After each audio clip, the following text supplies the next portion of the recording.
Hi everyone, আসসালামু আলাইকুম। আমি আজকে অকেজো জিনিসকে কিভাবে কাজে লাগাই সেটারই কিছু আইডিয়া দিব। আশা করি আমার আজকের ভিডিওটি আপনাদের ভালো লাগবে। ভালো লাগলে একটু রিমাইন্ডার দিই, যারা আমার চ্যানেলে নতুন এখনও আমার চ্যানেলটিকে সাবস্ক্রাইব করেননি, আমার চ্যানেলটিকে সাবস্ক্রাইব করবেন এবং পাশে থাকা ছোট্ট বেল বাটনটিও চাপ দিবেন, যাতে করে আমি যে নিয়মিত ব্লগ দিই সেগুলির নোটিফিকেশন আপনার কাছে চলে যায়। তো প্রথম ডিআইওয়াইটি আমি এই যে সসের বোতল আমাদের বাসায় সবসময় আসে, এগুলো আমরা শেষ হয়ে যাওয়ার পরে ফেলে দিই। তো এই ফেলে দেওয়া জিনিসকে না ফেলে কিভাবে কাজে লাগানো যায় সেটারই কিছু আইডিয়া দিচ্ছি। আশা করি আপনারাও তৈরি করে এটাকে বানিয়ে আপনাদের বাসায় সাজিয়ে রাখতে পারেন। তো প্রথমে আমি এই ক্যানগুলিকে নাইফ দিয়ে কাটার চেষ্টা করেছি। তো কাটতে আসলে অনেক কষ্ট, কারণ নাইফ দিয়ে এগুলো যে মোটা আস্তর সেই কারণে কাটা যাচ্ছে না। তো আমি এভাবে চুলা জ্বালিয়ে গরম করে নাইফটাকে কেটে নিচ্ছি। এভাবে খুবই ইজিভাবে কাটা যায়, আপনারাও এভাবে ট্রাই করবেন। তো আমি এভাবে তিনোটাকেই নিচের যে অংশটা মানে যেখানে এই চিকন একটা দাগ আছে সে পর্যন্তই কেটে নিব। তো আমি এরকম কেটে সবগুলোকে উপরে আবার একটু এগুলোকে পলিশ করে নিচ্ছি একটি নাইফের সাহায্যে। নাইফটাকে গরম করে চারিদিকে লাগিয়ে এগুলোকে একটু গরম করে মুছে নিচ্ছি, তাহলেই খুব সুন্দর একটা ফিনিশিং আসে। কাটার যে একটা এতলো থেতলো একটা ভাব থাকে সেটা চলে যায়। তো আমি সেগুলোকে কেটে এই যে মুখটাকে এই কাটার মাঝখানেও আমি এভাবে গরম করে নাইফ গরম করে মাঝখানে কেটে নিয়েছি। মানে তলার অংশটা যেভাবে কেটে নিয়েছি সেইভাবে আমি তলার অংশের মাঝখানটাকেও এভাবে মুখটাকে দাগ দিয়ে কেটে নিয়েছি। কেটে আমি গাছ লাগিয়ে নিয়েছি। আপনারা চাইলে এগুলোতে স্পুন রাখতে পারেন বা যে কোনো জিনিস বাচ্চাদের কলমদানি হিসেবেও ইউজ করতে পারেন। তো আমি গাছ লাগিয়েছি রিয়েল প্লান্ট। তো সেগুলি লাগানোর পরে আমার কাছে কিছু এরকম পম লেজ ছিল। তো আমি ভাবলাম যে আরেকটু এভাবেও রাখা যায় কোনো কিছু না লাগিয়েও।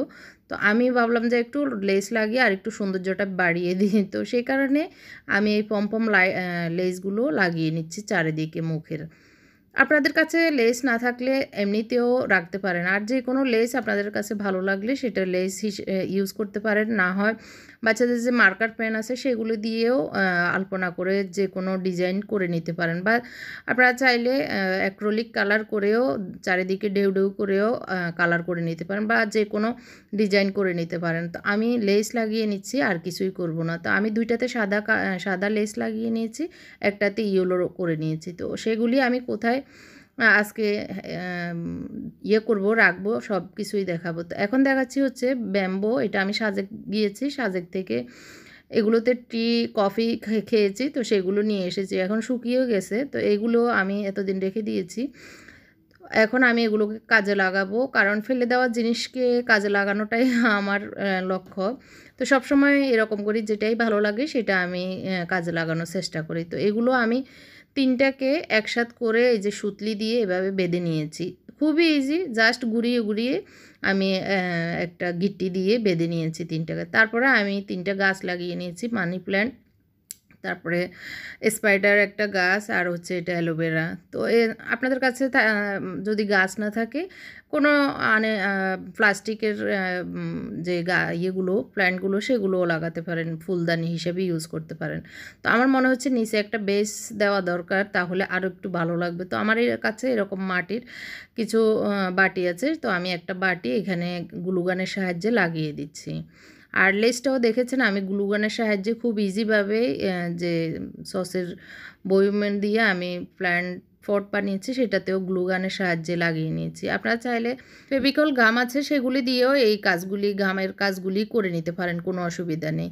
তো আমি খুব ইজিভাবে এই যে গাম লাগিয়ে গ্লুগান দিয়ে আটকিয়ে দিয়েছি। তো আমার একটা সুন্দর প্ল্যান্ট স্ট্যান্ড তৈরি হয়ে গিয়েছে। আর এটা ছিল আমার অনেক বছর আগে একটা হ্যাঙ্গার কিনেছিলাম কাপড় চোপড় রাখার, সেটারই একটা অংশ এটা ছিল। তো আমি আসলে ফেলে দেইনি, এতদিনও ঘরে এটা এদিকে সেদিকে পড়ে আছে।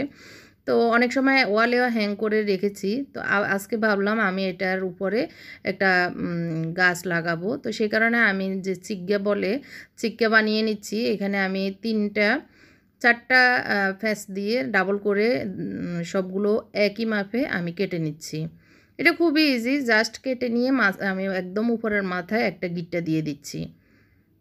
তারপরে আমি যে এগুলোকে ডাবল করেছি জাস্ট এই মাথায় ঢুকিয়ে দিচ্ছি। তো আমি এখানে 4টা করে নিয়েছিলাম, আসলে 4টা না হলেও হবে, তো আমি একটা কেটে ফেলে দিচ্ছি। তো আমার হয়ে গিয়েছে চিক্কাটা। এখন আমি একটা গাছ দিয়ে দিচ্ছি, মানি প্ল্যান্ট। তো এটা ঝুলিয়ে দিলে দেখতে অনেক ভালো লাগবে। তো কোথায় ঝুলিয়ে দিচ্ছি এটাও দেখাচ্ছি। এই যে আমার রুমেরই একটা শেলফ আছে, সেটার শোপিস রাখি আমি এইটার উপরে। তো নিচে আমি একটা এরকম স্ক্রু দিয়ে একটু গেঁথে, তো এই হুকগুলো যে কোনো দোকানে, হার্ডওয়্যারের দোকানে পাওয়া যায়। আমার এটা অনেক পুরনো, তো সেটাকে আমি ঘুরিয়ে ঘুরিয়ে লাগিয়ে নিয়েছি। তো পরে আমি দেখাবো কিভাবে আমি ঝুলিয়ে নিয়েছি। এখন আমার হলো এটা আমার খাটের ডান দিকের এই সাইড বক্সটা। তো সেটার উপরে আমি আমার যে গাছগুলি আমি বানিয়েছি সেগুলি এখানে ডিসপ্লে করব। তো সেটা আমি প্রথমে যে জিনিসগুলো ছিল সেগুলো সরিয়ে এখন আমি ভালো করে ক্লিন করে মুছে নিচ্ছি। তো দেখতে পাচ্ছেন আমার যে সাইড টেবিলটা, সেটার উপরে আগে থেকে চারকোনা একটা বক্স ছিল। তো তার উপরে আমার এরকম লম্বা অনেকগুলো বক্স আছে অতিরিক্ত, তো সেগুলো একটা দিয়ে দিচ্ছি। দিয়ে আমি যে বাঁশের দানিটা বানিয়েছি সেটাই এখন দিয়ে দিচ্ছি। আর একটা আমার এটা আগেরই ছিল, সেটা এখন দিয়ে দিচ্ছি। জাস্ট আমি একটু সাজিয়ে নিচ্ছি আমার খাটের 2 সাইডে। তো এটা হচ্ছে আমার বাম সাইডের, খাটের বাম সাইডের অংশটা। তো এতদিন এইভাবে ছিল, আমি এখন এই সাইডটাকেও একটু সাজিয়ে নিব। তো প্রথম হচ্ছে আমি সব কিছু নামিয়ে প্রথমবারের মতো একবারে ভালো করে ক্লিন করে নিচ্ছি।